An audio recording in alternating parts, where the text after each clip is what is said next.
नमस्कार प्रिय दर्शकों, एक बार फिर आपका स्वागत है। प्रिय दर्शकों, आज फिर एक नई कहानी, एक नया वीडियो लेकर के हम हाजिर हुए हैं। आज की जो कहानी है, आज का जो प्रसंग है, यह बड़ा ही ज्ञानवर्धक है, बड़ा ही मोटिवेशनल है। प्रिय दर्शकों, बूढ़े गिद्ध ने बताया कि आदमी को इन 3 स्त्रियों से बचकर रहना चाहिए, कंगाल करके छोड़ती है। प्रिय दर्शकों, कहानी शुरू करने से पहले अगर आप हमारे चैनल पर पहली बार आए हैं तो चैनल को सब्सक्राइब करें, बेल आइकॉन ऑन करें, अच्छे अच्छे कमेंट किया करें ताकि हर आने वाले वीडियो का नोटिफिकेशन सबसे पहले आपको मिले और प्रिय दर्शकों आप उसका फायदा उठा सके। तो शुरू करते हैं प्रिय दर्शकों आज की यह प्यारी सी कहानी, यह प्यारा सा वीडियो। प्रिय दर्शकों, प्राचीन समय की बात है। पूर्व देश में चित्रकूट एक शहर था जहां राजा सत्यजीत राजधानी थी। राजा सत्यजीत बड़ा ही प्रतापी राजा था और सदैव प्रजा के हित में काम किया करता था। उसके द्वार पर किसी तरह की आस लेकर आने वाला व्यक्ति कभी निराश नहीं जाता था। राजा हर प्रकार से उसकी सहायता करता था। चारों तरफ राजा सत्यजीत की खूब प्रशंसा होती थी। एक दिन की बात है, राजा के मन में विचार आया कि आज मुझे आखेट के लिए जाना चाहिए, क्योंकि जंगल में प्रसिद्ध चंदन वन है। और उस वन में से राजा सत्यजीत के पास कुछ ऋषि मुनियों ने आकर की शिकायत की थी कि हे राजन, इस चंदन वन में एक राक्षस रहता है और वह राक्षस प्रतिदिन 2 ऋषि मुनियों का आहार करता है। उस राक्षस से आप हमारी रक्षा करें। यह बात जब राजा ने सुनी तो अपने सेवकों को बुलाया और सेवकों से कहा कि मेरे लिए एक सुंदर सा तेज दौड़ने वाला घोड़ा तैयार करो और आज हम आखेट के लिए चंदन वन में जाएंगे और यदि हमें वह राक्षस मिला तो आज हम उसका वध कर देंगे। प्रिय दर्शकों, राजा के सेवकों ने वायु के वेग से चलने वाला सुंदर सा एक घोड़ा जीन कस करके तैयार कर दिया और उसके बाद राजा सत्यजीत उस घोड़े पर सवार हो गए। तीव्रगामी घोड़े पर सवार होकर राजा आखेट करने के लिए उसी वन की दिशा में निकल पड़े।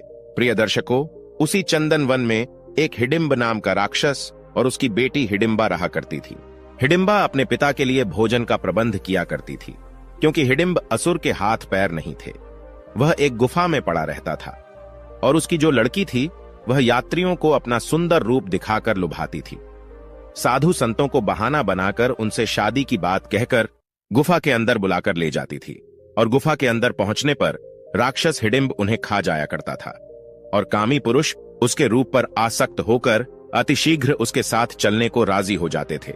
वह हर रोज नए नए राहगीरों से मिलती थी और उनसे कहती थी कि तुम मेरे पिता के पास चलो, मैं तुम्हें शादी करने के लिए अपने पिता के पास ले जाना चाहती हूं। और वहां उनको लेकर के जाती थी। तब तक रात्रि हो जाती थी, क्योंकि दिन में यदि कोई यात्री उस गुफा में प्रवेश करता था, सुबह दूर बैठा हुआ विशालकाय राक्षस उसे दिख जाता था। रात्रि का फायदा उठाकर उस व्यक्ति को गुफा के अंदर ले जाती थी और गुफा के अंदर बहुत ही सकरे मार्ग से निकलती थी। उसी सकरे मार्ग पर उसका पिता हिडिंब असुर बैठा होता था। अब तो वे दोनों मिलकर उस व्यक्ति का भोजन बना लेते थे। इसी प्रकार मनुष्यों को मारकर खाते हुए उन्हें बहुत समय बीत गया। आज राजा सत्यजीत भी उसी वन में जा पहुंचा जिस वन में वह राक्षस रहता था। राजा सत्यजीत जानबूझकर उस वन में गया था। मुझे उस राक्षस को मारना है जो आए दिन लोगों को अपना शिकार बनाता है। जैसे ही राजा ने उस चंदन वन में प्रवेश किया तो हिडिंब असुर नामक दैत्य को मानव की खुशबू आने लगी और अपनी पुत्री से बोला, बेटी देखिए, आज कोई मनुष्य इस मार्ग से निकल रहा है, तुम शीघ्रता से जाओ, मुझे बड़ी सुंदर खुशबू आ रही है और ऐसा लगता है कि आज तो हमें भरपेट भोजन मिलने वाला है। अगर कोई जवान हष्ट पुष्ट व्यक्ति मालूम पड़ता है इस मार्ग से निकल कर जा रहा है, तुम जाओ और उसे अपने रूप के जाल में फंसाकर मेरे पास तक ले आओ। प्रिय दर्शकों, जब उसकी पुत्री ने अपने पिता की बात सुनी तो उसने उसी समय बहुत सुंदर अप्सरा का रूप बनाया। ऐसा लग रहा था कि वह साक्षात ही इंद्र की अप्सरा जमीन पर उतर आई हो। जो भी पुरुष उसे देख लेता था तो वो देखते ही उस पर आसक्त हो जाता था। राक्षसी हिडिंबा परम सुंदरी बनकर 16 श्रृंगार करके मतवाली चाल चलती हुई उसी वन में चली जा रही थी। उधर से राजा सत्यजीत अपने घोड़े पर सवार होकर चला आ रहा था। हिडिंबा ने दूर से ही देख लिया कि उसके पिता का भोजन एक घोड़े पर सवार होकर उसकी तरफ आ रहा है। देखने से लगता है कि कोई किसी देश का राजा है। खैर, जो भी हो आखिर तो इंसान ही है। राजा का मांस तो और भी ज्यादा स्वादिष्ट लगेगा। प्रिय दर्शकों, उसी वन में एक बहुत ही विशाल बरगद का वृक्ष था। उसी बरगद की टहनी में एक गिद्ध और गिद्धनी का जोड़ा रहता था। वे दोनों जानते थे कि इस वन में एक राक्षस है और उसकी एक पुत्री है जो लोगों को अपने रूप से लुभाती है और अपने पिता के पास ले जाती है। आज उन्होंने राजा सत्यजीत को जब उस जंगल में घोड़े से टहलते देखा तो गिद्धनी अपने पति गिद्ध से कहने लगी, हे स्वामी, चित्रकूट का राजा सत्यजीत बड़ा ही धर्मात्मा है और वह आज इस वन में घूम रहा है। जरूर वह दुष्ट राक्षसी राजा सत्यजीत को अपने जाल में फंसाने का प्रयास करेगी। हमें ऐसे राजा की रक्षा करनी चाहिए। प्रिय दर्शकों, वह गिद्ध गिद्धनी उस जंगल में होने वाली सभी गतिविधियों पर नजर रखती थी। वे गिद्ध गिद्धनी लोगों को बचाने का प्रयास तो बहुत करते थे, पर लोग उनकी बातें नहीं मानते थे। इधर क्या होता है प्रिय दर्शकों, वह स्त्री सुंदर सा रूप बनाकर चली आ रही थी। उधर से राजा सत्यजीत घोड़े पर बैठकर चले जा रहे थे। प्रिय दर्शकों, उस दिन उन्हें कोई आखेट तो नहीं मिला, पर सुनसान जंगल के बीच उनकी भेंट उसी दानव पुत्री से हो जाती है। वह आगे मार्ग में खड़ी थी। जब राजा का ध्यान एकदम उस राजकुमारी जैसी सुंदर स्त्री पर गया तो वे उसकी सुंदरता पर मोहित हो गए। कहने लगे कि हे सुंदरी, तुम कौन हो और इस वन में क्या कर रही हो? तुम्हारे साथ तो कोई पुरुष भी नजर नहीं आ रहा है। फिर अकेली सुनसान जंगल में यहां क्यों भटक रही हो? यहां तो तुम्हें कोई मार देगा, तुम्हारे प्राणों को खतरा है। तब वो लड़की कहती है, हे राजा जैसे दिखने वाले सुंदर युवक, आप मेरी चिंता मत करो। मैं तो बचपन से ही इसी जंगल में पली बढ़ी हूं, क्योंकि मैं एक ऋषि की कन्या हूं। मेरे पिता इस वन में रहकर भजन करते हैं। वे गुफा में बैठकर ईश्वर की आराधना करते हैं। मुझे आप ये बताओ कि आप किसी देश के राजा हैं। आपकी वेशभूषा को देखकर तो ऐसा लगता है कि आप कोई राजा हैं। तब राजा ने कहा, हां सुंदरी, मैं चित्रकूट राज्य का राजा हूं। लड़की कहती है, हे राजन, मेरे पिता मेरा विवाह करना चाहते हैं। उन्होंने मुझे आदेश दिया है कि पुत्री तुम स्वयं जाओ और अपने लिए कोई सुंदर सा पति देख कर आओ। अपने पिता की आज्ञा उसमें अपना पति तलाशने आई हूं, लेकिन मैं देख रही हूं कि इस जंगल में सब बूढ़े ऋषि मुनि तपस्या कर रहे हैं और मैं जवान हूं, इसीलिए मैं उनसे विवाह नहीं कर सकती। परंतु हे राजन, मैं आपके रूप और सौंदर्य को देखकर यह जान चुकी हूं कि आप किसी राजा के पुत्र हैं, हर प्रकार से मेरे पति बनने के योग्य हैं। क्या आप मेरा निवेदन स्वीकार करेंगे? प्रिय दर्शकों, दुनिया में ऐसा कौन सा व्यक्ति है जो नारी की चाल से वश में नहीं हुआ है? बड़े बड़े जितेंद्रिय ऋषि मुनि नारी के आगे परवश हो गए। राजा सत्यजीत तो बहुत छोटी सी चीज थे। उस दुष्ट राक्षसी ने अपने यौवन के जाल में राजा सत्यजीत को बुरी तरह जकड़ लिया। प्रिय दर्शकों, काम के वशीभूत होकर आदमी अपना अच्छा बुरा सोचना भूल जाता है। उस समय वह मतवाला हो जाता है। राजा सत्यजीत कहने लगे, यदि तुम मुझे पति रूप में चुनना चाहती हो तो मैं तुम्हारी इच्छा का स्वागत करता हूं। मैं भी तुम्हें अपनी पत्नी के रूप में पाकर अपने आप को सौभाग्यशाली समझूंगा। राजा बोला, हे मृगनयनी, मैं तुमसे विवाह करने को तैयार हूं, परंतु तुम्हारे पिता कहां हैं? तब राक्षसी कहती है, हे राजन, मेरे पिता गुफा में तपस्या कर रहे हैं और वह इस समय ध्यान मग्न मुद्रा में बैठे हैं।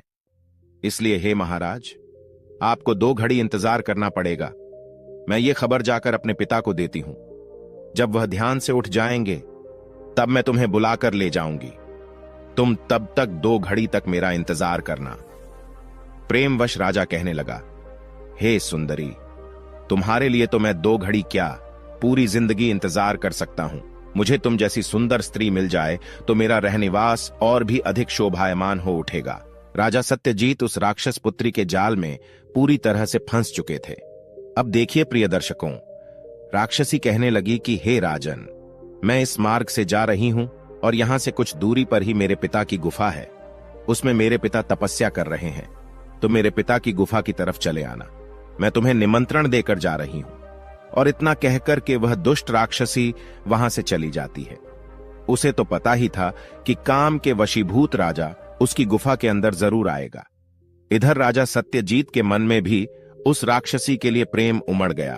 उनके मन में भी उस राक्षसी को पाने के लिए बेचैनी बढ़ने लगी। अब तो राजा के लिए 2 घड़ी का समय 2 वर्षों के समान लग रहा था। सोच रहे थे कि 2 घड़ी का समय कब निकलेगा ताकि मैं उस स्त्री को प्राप्त कर सकूं। इधर वह गिद्ध उसी स्थान पर बैठा हुआ राजा की हालत को देख रहा था। उसने जान लिया कि राजा सत्यजीत उस दुष्ट राक्षसी के चंगुल में फंस चुका है। यदि 2 घड़ी के बाद ये उस गुफा के अंदर चला गया तो उस राक्षस का भोजन बन जाएगा।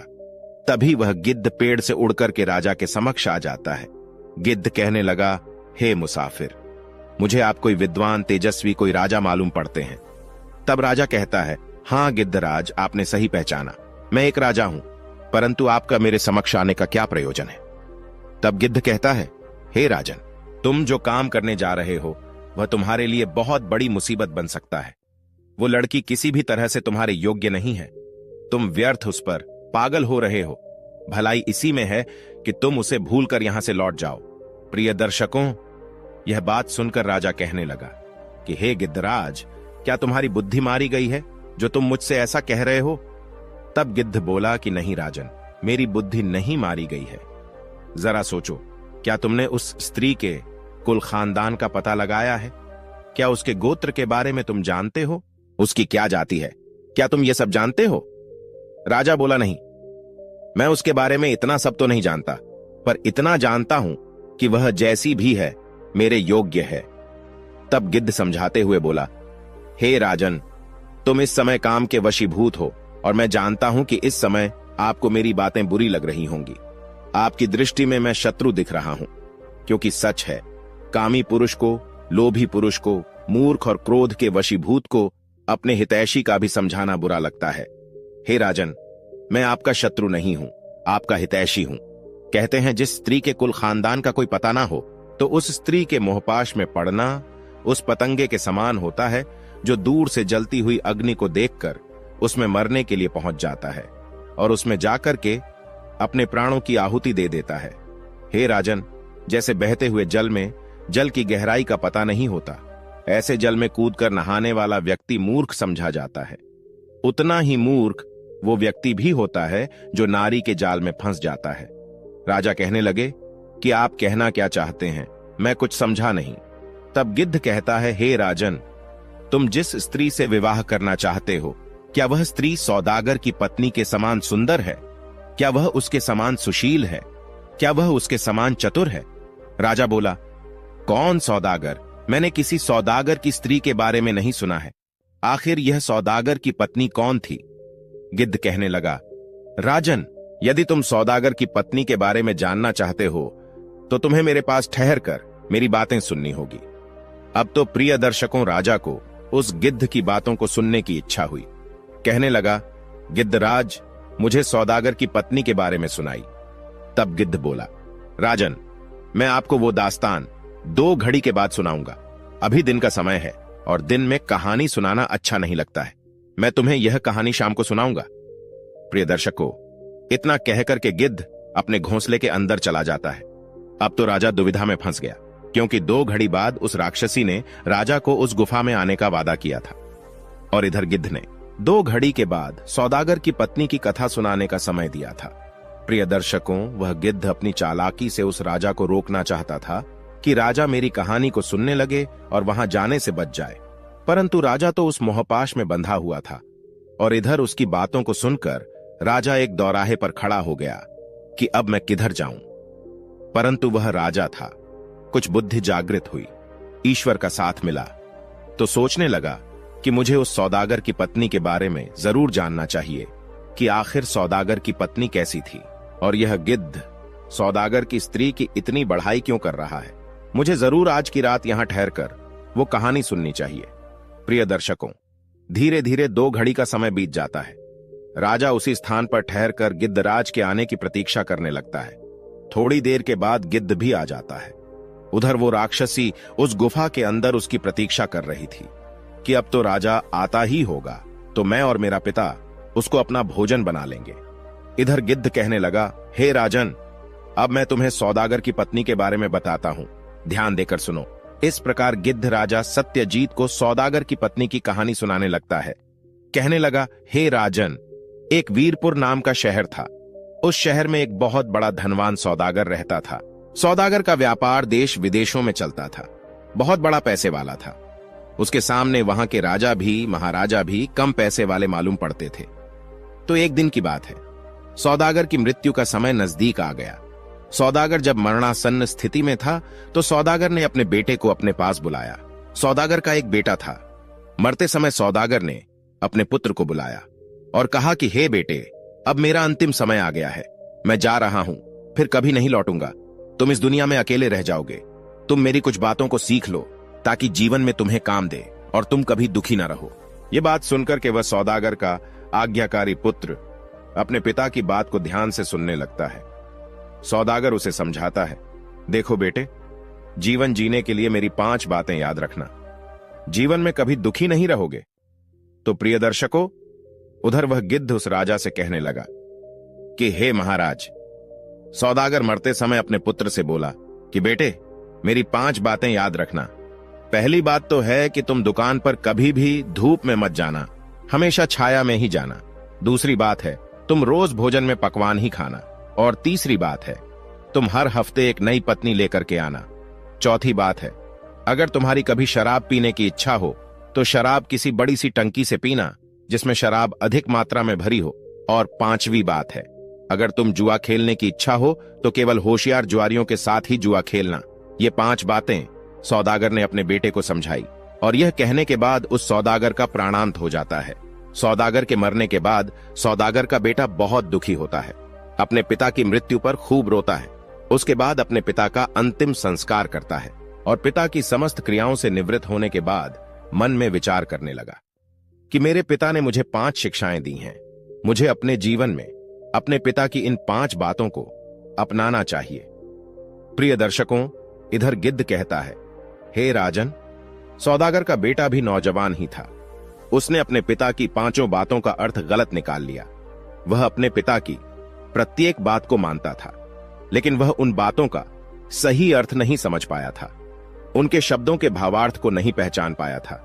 उसने अपने पिता की पहली बात का पालन इस ढंग से किया क्योंकि उसके पिता ने पहली बात यह बताई थी कि बेटा, जब भी तुम दुकान पर जाओ तो कभी धूप में मत जाना, हमेशा छाया में जाना। अब तो उसने क्या किया, अपने घर से लेकर दुकान तक जितनी भी रास्ता तय करना पड़ता था, उस रास्ते में कपड़े का तंबू लगवा दिया। पूरे मार्ग में उसने इस तरह कपड़े से वह रास्ता ढकवा दिया कि उसे धूप देखने को ही ना मिले। उसकी इस बेवकूफी ने उसका बहुत पैसा खर्च करवा दिया। अब तो वह रोजाना अपनी दुकान पर छाया में ही जाता था। उसका यह व्यवहार देखकर उसके जो मित्र थे वे उसके पागलपन पर हंसते थे कि उसका पिता भी पागल था जो अपने बेटे को ऐसी शिक्षा देकर गया है, और बेटा भी पागल है जिसने अपने पिता की मूर्खतापूर्ण बातों को अपने जीवन में उतार लिया है। उसने अपने किसी मित्र की बात पर ध्यान नहीं दिया और रोजाना उसी रास्ते से चलकर अपनी दुकान पर आ जाता था। उसके पिता ने दूसरी बात समझाई थी कि बेटा, हमेशा पकवानों का ही भोजन करना। तो उसने अपने पिता की दूसरी बात का इस ढंग से पालन किया कि अपने रसोइयों को उसने हुक्म दिया कि मुझे खाने में रोजाना पकवान बनाया जाए। प्रिय दर्शकों, अब तो जैसा उसके पिता ने कहा था वह रोज ही पकवान खाता था। भोजन में भी उसका बहुत पैसा खर्च होने लगा। इस प्रकार सौदागर की तीसरी बात थी कि हर हफ्ते एक नई पत्नी को लाना। प्रिय दर्शकों, हर हफ्ते पत्नी बदलने वाली बात सौदागर को बहुत भारी पड़ने लगी, क्योंकि हर हफ्ते एक नई पत्नी कहां से आए। एक हफ्ते बाद पत्नी को कैसे बदला जाए, यह सौदागर के सामने बहुत बड़ी जटिल समस्या थी कि पिता की बात का पालन कैसे हो। फिर उसने ठान ली कि जो भी हो, मैं अपने पिता की बात का पालन अवश्य करूंगा। उसने क्या किया, अपनी विवाहिता पत्नी को घर से निकाल दिया और दूसरी पत्नी से विवाह रचा लिया।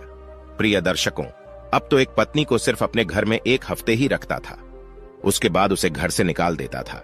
हर हफ्ते नया विवाह करने से उसकी बहुत बड़ी धनहानि हो रही थी, और जो लड़की उससे विवाह करके आती थी उसकी जिंदगी भी बर्बाद हो जाती थी। धीरे धीरे यह बात सबको पता चल गई कि यह तो केवल 7 दिन तक ही पत्नियों को रखता है, उसके बाद छोड़ देता है। अब तो लोगों ने उसे अपनी बेटियां देने से इनकार कर दिया था। कोई भी उसे अपने बेटी ब्याहने को राजी नहीं होता था। उसने सोचा कि अब क्या किया जाए, पिता की आज्ञा का पालन कैसे हो। पैसे वाला तो वह था ही, अब तो वह हर हफ्ते स्त्रियों को खरीदने लगा। मुंह मांगा धन देकर हर हफ्ते एक नई स्त्री को खरीद लेता था और 7 दिन के बाद उन्हें अपने घर से निकाल देता था। इस प्रकार उसने सैकड़ों स्त्रियों को छोड़ दिया। प्रिय दर्शकों, उनमें से कुछ पत्नी बड़ी सुंदर थी, दयालु थी, साफ सुथरी थी और प्रेम करने लायक थी। उनको निकालने में भी उसको जरा भी बुरा नहीं लगा, क्योंकि अपने पिता की आज्ञा का पालन जो करना था, पत्नी को घर से निकालने के लिए वह कोई ना कोई बहाना ढूंढ लेता था। इस प्रकार उसने अनेक स्त्रियों का जीवन बर्बाद कर दिया। धीरे धीरे सौदागर का जमा धन खत्म होने लगा और इधर जब हर हफ्ते नई पत्नी को लाना मुश्किल हो गया, क्योंकि अब तो न कोई स्त्री उससे विवाह करना चाहती थी, न कोई उसे अपनी बेटी बेचता था। तभी एक बहुत ही बुद्धिमान लड़की थी। उसने जब उस सौदागर के बारे में सुना तो वह उसका असली मतलब समझकर उस सौदागर से शादी करने के लिए राजी हो गई। वह बहुत होशियार थी। इस प्रकार सौदागर से विवाह करके वह उसकी पत्नी बन गई। वह जानती थी कि 7 दिन बाद यह मुझे घर से निकाल देगा, फिर भी उसने जानबूझ करके उसके साथ विवाह किया। प्रिय दर्शकों, इधर वो गिद्ध जंगल में राजा सत्यजीत को कहानी सुना रहा था कि हे राजन, अब ध्यान से सुनो, आगे क्या होता है। राजा सत्यजीत को भी गिद्धराज की कहानी में मन लगने लगा था। राजा बोला, हे गिद्धराज, मुझे और आगे की कहानी सुनाई। तब नाग सुनाता है कि वो सौदागर जब उस पत्नी के साथ अपने घर में रहने लगा, वह स्त्री हमेशा उसकी इच्छा के अनुसार काम करती थी। हर काम को वह उसके कहने से पहले ही करके रख देती थी। उसने कभी सौदागर को शिकायत का अवसर नहीं दिया ताकि वह गुस्सा कर सके और उसे घर से निकाल सके। इसी तरह धीरे धीरे 6 दिन बीत गए। हफ्ते के आखिरी दिन यानी 7वें दिन सौदागर को उसे बाहर निकालना था। सौदागर ने उसे शाम के खाने के लिए मछली का पकवान बनाने को कहा। उसका इरादा था कि वह भोजन में कमी निकालकर असंतुष्ट हो जाएगा और कुछ उल्टा सीधा कहेगा तो दोनों में झगड़ा होने लगेगा और वह अपनी पत्नी को घर से निकाल देगा। प्रिय दर्शकों, इधर उसकी पत्नी ने क्या काम किया? शाम के भोजन के लिए मछली का पकवान तैयार किया। उसकी पत्नी ने बड़ी चालाकी से काम लिया था। बाजार में से 2-4 तरह की मछलियां लेकर आई और शाम को उसने उनको अलग अलग तरीके से पकाया, कुछ मसालेदार, कुछ बिना मसालेदार, कुछ चीनी के साथ, कुछ नमक के साथ। शाम को जब सौदागर घर लौटा तो उसका खाना तैयार था। उसने जोर से चिल्लाकर के पूछा, क्या खाना तैयार है? तो उसकी स्त्री ने कहा, हां जी, खाना तैयार है। यह कहकर तुरंत ही उसने मीठे पकवान की प्लेट उसके सामने रख दी। मीठे पकवान को देखकर उसने गुस्से से कहा कि यह क्या, मेरे आगे ये क्या रख दिया? मुझे तो नमकीन पकवान चाहिए। सौदागर के इतना कहते ही पत्नी कहने लगी, अजी गुस्सा क्यों होते हो? मुझे पता था कि आपको मीठा पकवान पसंद नहीं आएगा, इसलिए मैंने तुम्हारे लिए नमकीन पकवान भी बनाया है। इतना कहकर उसने नमकीन पकवान की प्लेट उसके आगे रख दी। फिर सौदागर को कोई बहाना नहीं मिला तो उसने मछलियों में कमी निकाल दी। कहने लगा, मुझे यह वाली मछली नहीं चाहिए, मैं तो दूसरे किस्म की मछली खाता हूं। प्रिय दर्शकों, जब उसने इतना सुना तो उसके कहने से पहले ही उसने दूसरी किस्म की मछलियां उसके आगे परोस दी। अपनी प्लेट आगे खिसकाते हुए सौदागर बोला, मेरा मतलब इस किस्म की मछली से नहीं था, इससे अच्छा तो मैं गोबर खाना पसंद करूंगा। तब उसकी पत्नी ने, ये लीजिए। ऐसा कहकर उसकी पत्नी ने गोबर की टोकरी को ढक्कन से ढकी हुई थी उसके सामने लाकर रख दी। सौदागर अपनी सभी चाल चलकर हार गया था। उसके बाद उसने अपनी पत्नी से आगे कुछ नहीं कहा। उसने 2-3 प्लेटों में से कुछ खाना खाया और सोने के लिए चला गया, क्योंकि पत्नी को लड़कर घर से भगा न सका। सुबह होते ही उसकी पत्नी ने कहा, अजी, आज मैं अपने पिता के घर जाऊंगी और तुम्हें भी मेरे साथ चलना पड़ेगा। पिता के घर हम दोनों लोग दिन भर रुकेंगे और शाम को अपने घर लौट आएंगे। यह सुनकर सौदागर बड़ा प्रसन्न होता है। सोचने लगा कि यह इसने अच्छा तरीका बता दिया है, अब मैं इसे इसके पिता के घर पर ही छोड़कर चला आऊंगा। प्रिय दर्शकों, अगली सुबह सौदागर और उसकी पत्नी अपने ससुराल को जाने के लिए तैयार हो गए। सौदागर अपनी पत्नी के मायके जाने के लिए तैयार हो गया। उसकी पत्नी जब अपने गांव में पहुंची तो वह बाहर जाकर उसने अपने माता पिता से कहा कि यह व्यक्ति बेवकूफ है, परंतु मैं इसे मेरे हिसाब से समझा लूंगा। आप ऐसा करें, इनको खाने के लिए कुछ नहीं बनाएं, केवल पूड़ियां बनाएं। पूड़ियों के साथ सब्जी भी नहीं होनी चाहिए। जब यह बात माता पिता ने सुनी तो कहने लगे कि तुम क्या कह रही हो पुत्री? लड़की ने कहा, हां पिताजी, केवल इसे पूड़ियां ही बनाई हैं। प्रिय दर्शकों, अब तो ससुराल में केवल उसके लिए पूरियां सेक कर रख दी गई। कुछ घंटों के बाद वह अपने पति को एक छोटे से कमरे में ले गई और उसको बिठाकर उससे कहा कि आप यहां बैठकर शाम के खाने का इंतजार करें, खाना जल्दी ही तैयार होने वाला है। सौदागर बेचारा बहुत देर तक इंतजार करता रहा। खाने का कोई पता नहीं लगा कि कब आने वाला है। इंतजार करते करते उसकी भूख बहुत तेज हो चली थी। तभी उसने अपनी पत्नी को बुलाया और उससे कुछ खाने के लिए मांगा तो पत्नी कहने लगी, मैं अभी लेकर आती हूं। कहने लगी, असल में हम लोग कुछ और मेहमानों का इंतजार कर रहे हैं। जब वो आ जाते तो साथ साथ बैठकर ही भोजन करते। मुझे लगता है कि उन मेहमानों को कहीं मार्ग में देर हो गई है, इसलिए अब तक नहीं पहुंचे। चलो कोई बात नहीं, आपके लिए खाना तैयार है। सौदागर कहने लगा, पर मुझे तो बहुत भूख लग रही है, मैं और उनका इंतजार नहीं कर सकता। मुझे तुरंत खाने के लिए कुछ लाओ। मुझे तुम्हारे मेहमानों के साथ खाने में कोई रुचि नहीं है। पत्नी बोली, ठीक है, पर अभी तक केवल पूरी ही बनी है, खाने के लिए कुछ और है नहीं। अगर आप खाना पसंद करें तो मैं अभी तुम्हारे लिए पुरिया ले आती हूं। सौदागर कहने लगा, लाओ, तब तक केवल पुरिया ही ले आओ। प्रिय दर्शकों, पत्नी ने लाकर उसे पुरिया दे दी। सौदागर को इतनी तेज भूख लगी थी कि वह बिना सब्जी के ही पुरिया खाने लगा।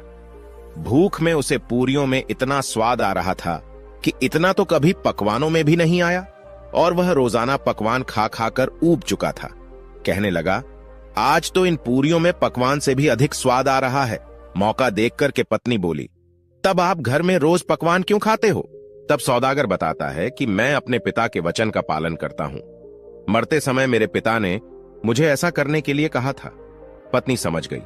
पत्नी बोली, आपने उनके कहे का मतलब गलत समझा है। सौदागर कहने लगा, नहीं, मैंने उनका कोई मतलब गलत नहीं निकाला है। उन्होंने मुझे 5 सलाह दी थी। फिर उसने, उसके पिता ने जो कुछ भी उसको बताया था, वे 5 बातें सौदागर ने अपनी पत्नी को सुनाई थी। पत्नी बोली, तो इसीलिए आपने अपने घर से अपनी दुकान का जो रास्ता है वह ढक रखा है, इसीलिए तुमने हर रोज पकवान खाया है, इसीलिए तुम हर हफ्ते एक नई पत्नी बदलते हो। पत्नी बोली, तुम अपने पिता की बातों का सही अर्थ नहीं समझ पाए। इस तरह से जीने का रास्ता तो आपको बर्बाद कर देगा, आपकी जिंदगी को बर्बाद कर देगा, और शहर में कोई भी आपकी इज्जत नहीं करेगा, कोई भी स्त्री आपसे विवाह नहीं करेगी। यह बात सुनकर के सौदागर कहने लगा कि यह तुम क्या कह रही हो? पत्नी बोली, हां, मैं सच कह रही हूं। प्रिय दर्शकों, इधर गिद्ध राजा को समझाता है कि वह सौदागर की परम चतुर पत्नी कहने लगी कि हे सौदागर, मेरी बातें ध्यान से सुनो।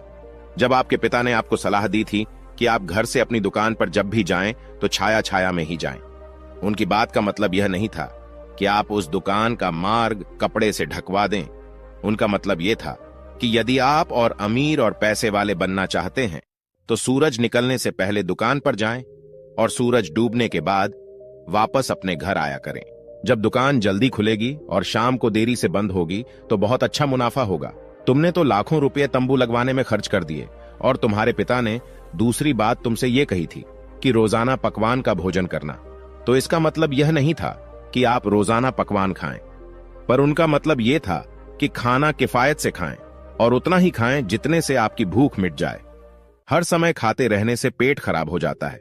भूख लगने पर ही भोजन करने से भोजन कभी नुकसान नहीं देता है, और भूख में भोजन और भी अधिक स्वादिष्ट हो जाता है। आप तो रोजाना पकवान खा खाकर बीमार होने लगे हो। आपने इस बात का अर्थ भी गलत लगाया है। तुम्हारे पिता ने तीसरी बात तुमसे यह कही थी कि हर हफ्ते एक नई पत्नी से शादी करना। इसका मतलब यह नहीं है कि तुम हर हफ्ते एक नई लड़की का जीवन बर्बाद करो और अपनी पहले वाली पत्नी को छोड़ दो। तुम्हारे पिता का मतलब यह था कि हर समय पत्नी के पास मत पड़े रहना, हफ्ते में एक बार जाना। हर समय पास रहने से प्रेम घटता है और व्यर्थ की वाद विवाद बढ़ते हैं। हफ्ते बाद अपनी पत्नी के पास जाने से अपनी पत्नी ऐसी लगती है जैसे आज ही उससे शादी हुई है, और जब आप एक हफ्ते बाद उससे मिलोगे तो वह भी आपको खूब सम्मान देगी। जब आप उसी के पास में हर समय पड़े रहोगे तो उसकी तरफ से आपका मान सम्मान भी घट जाएगा। देखिए प्रिय दर्शकों, सौदागर ने जब अपनी पत्नी की बातें सुनी तो उसे अपने पिता की बातों का मतलब अच्छी तरह समझ में आ गया था। वह अपनी पत्नी से कहने लगा, हे परम सुंदरी, आज तुमने मेरी आंखें खोल दी, वरना मैं तो अपना सारा धन भी बर्बाद कर देता और न जाने कितनी लड़कियों का जीवन खराब कर देता। मुझे इस बात का बड़ा अफसोस है कि मैंने अब तक जो किया है वह बहुत गलत किया है। हे प्रिय, वास्तव में तुम बहुत होशियार हो। तुमने मुझे जीवन जीने के मार्ग पर ला दिया है और यह बता दिया है कि जीवन कैसे जिया जाता है। हे प्रिय, अब तुम उनकी उन 2 बातों का भी मतलब मुझे समझा दो। उन्होंने मुझसे कहा था कि जब शराब पीने की इच्छा हो तो टंकी से शराब पीना जिसमें अधिक शराब हो, और दूसरी बात उन्होंने ये कही थी कि जब भी जुआ खेलने की इच्छा हो तो बड़े जुआरियों के साथ जुआ खेलना। इन 2 बातों का क्या मतलब है? तब सौदागर की पत्नी बोली, हे स्वामी, अब मैं तुम्हें दोनों बातों का मतलब रास्ते में चलकर समझा दूंगी। पहले मेरे पिता से घर चलने की आज्ञा ले लो। प्रिय दर्शकों, इधर गिद्ध बोला, हे राजा साहब। इस प्रकार वह सौदागर अपनी पत्नी के साथ अपने घर को चल देता है। रास्ते में एक जुआघर पड़ता था। सौदागर की पत्नी सौदागर को लेकर जुआघर में गई। वहां पहुंचकर उसने हर मेज पर होती हुई चालाकियां, छल प्रपंच को समझाया और उन लोगों से मिलाया जो बहुत बड़े नामी जुआरी थे, जिन्होंने अपना सब कुछ जुए में हार कर अब सड़क पर आ चुके थे। सौदागर की पत्नी बोली, आपके पिता का यही मतलब था कि आपकी जब भी जुआ खेलने की इच्छा हो तो आप इन बड़े जुआरियों को देख लेना, इनके पास बैठना, इनसे पूछना कि आप बर्बाद कैसे हुए, आज उनकी हालत इतनी बद से बदतर कैसे हो गई। आपके पिता यही चाहते थे कि आप यह सब देखें, फिर ऐसी हालत में न पड़े। यही तो कहा था आपके पिता ने कि जब जुआ खेलने की इच्छा हो तो होशियार जुआरियों के साथ खेलें। इसका मतलब है कि उन्हें देखें, उनको समझें कि आखिरकार उनकी जिंदगी कितनी खराब है। तुमने उसका गलत अर्थ निकाल दिया। प्रिय दर्शकों, सौदागर की समझ में अपने पिता की चौथी बात भी आ चुकी थी। उसके बाद सौदागर की पत्नी अपने पति को लेकर के शराब खाने में पहुंची। वहां शराब बनाने का एक बहुत बड़ा टैंकर रखा हुआ था। पत्नी ने शराब की बनी उस टंकी की तरफ इशारा करते हुए कहा कि उसको चलकर देखिए, वहां से जी भरकर शराब पीजिए। प्रिय दर्शकों, सौदागर फौरन उस शराब की टंकी के पास पहुंच गया। उस टंकी से बहुत बड़ी, बहुत बुरी दुर्गंध आ रही थी। वहां पर खड़े होकर शराब पीना तो दूर, वहां ठहरना भी दूभर हो रहा था, और उसके जो बनाने का तरीका था वह बड़ा ही गंदा था। उसको देख करके सौदागर नीचे उतर आया। कहने लगा कि मैं यह शराब नहीं पी सकता। उसकी पत्नी बोली कि तुम्हारे पिताजी का यही मतलब था, यही तुम्हारे पिताजी कहना चाहते थे, इसीलिए उन्होंने आपसे टंकी से शराब पीने के लिए कहा था, ताकि तुम समझ जाओ और जीवन में शराब का सेवन न करो। प्रिय दर्शकों, अपनी पत्नी के मुख से अपने पिता की पांचों बातों का मतलब समझने के बाद सौदागर अपनी पत्नी से क्षमा मांगने लगा और कहने लगा कि हे जीवन संगिनी, तुमने मेरे जीवन में आकर मेरा जीवन धन्य कर दिया है, मुझे सही रास्तों का ज्ञान करा दिया है, वरना तो अब तक मैं बर्बाद हो जाता। मैं न जाने कितने धन की बर्बादी कर चुका हूं, कितनी स्त्रियों को अपने घर से भगा चुका हूं। तुम्हारे जैसी स्त्री जिस घर में होगी उस घर का कभी बुरा नहीं हो सकता। इस प्रकार सौदागर अपनी पत्नी के साथ हंसी खुशी से रहने लगता है। इधर वह गिद्ध राजा सत्यजीत को समझा रहा था कि हे राजन, यदि तुमको ऐसी पत्नी मिल जाए जो तुम्हारी प्रत्येक बात का अर्थ समझा सके, तब तुम विवाह कर लेना। अगर तुम किसी स्त्री के रूप के यौवन के जाल में फंस गए तो समझ लेना तुम बहुत बड़ी मुसीबत में फंस सकते हो, क्योंकि जो स्त्री गुणों और विचारों से सुंदर होती है वही स्त्री सबसे अधिक सुंदर होती है। रूप का मायाजाल तो मनुष्य को मुसीबत में डाल देता है। जो स्त्री बहुत अधिक सुंदर हो उनसे बचकर रहना चाहिए। कई बार ऐसी स्त्रियों के जाल में फंसने के बाद मनुष्य जीवन भर रोता है। जो स्त्रियां दुष्ट चरित्र वाली हों, बिकाऊ हों, अपना स्वार्थ सिद्ध करने के लिए किसी भी हद तक जा सकती हो, ऐसी स्त्रियों से सदैव दूर रहना चाहिए। वो सिर्फ एक छलावा होती है। प्रेम नाम का उनके अंदर लेश मात्र भी अंश नहीं होता है। उनकी नजर सिर्फ आपके धन पर होती है। धन लूटने के बाद वे इस तरह मनुष्य को निकालकर फेंक देती हैं जैसे दूध से मक्खी निकालकर फेंक दी जाती है। जो स्त्री क्रोध मुखी हो उस स्त्री से सदैव दूर रहना चाहिए। क्रोध मुखी स्त्रियां सदैव अपने पति को अपनी कटु वाणी से चोट पहुंचाती रहती है। दुष्टा भार्या शठम मित्रम भृत्यश्चोत्तरदायक ससर्पे गृहे वासो मृत्युरेव न संशय। जिस घर में दुष्ट स्त्री होती है मूर्ख मित्र होता है, जवाब देने वाला नौकर होता है और घर के अंदर सांप रहता है, तो उसमें मृत्यु कभी भी आ सकती है। प्रिय दर्शकों, इस प्रकार गिद्ध ने राजा सत्यजीत को कहानी सुनाई और इधर तब तक प्रातः काल हो जाता है। गिद्ध यही तो चाहता था कि राजा का जो समय है वह यही बीत जाए और वह राक्षसी के पास जाने से बच जाए। प्रिय दर्शकों, हमारी आज की कहानी, आज का वीडियो यहां समाप्त होता है। हम उम्मीद करते हैं कि आपको यह कहानी पसंद आई होगी और आप इससे ढेर सारी प्रेरणा लेंगे। मिलते हैं अगली ज्ञान चर्चा के साथ अगले वीडियो में। तब तक के लिए नमस्कार, धन्यवाद।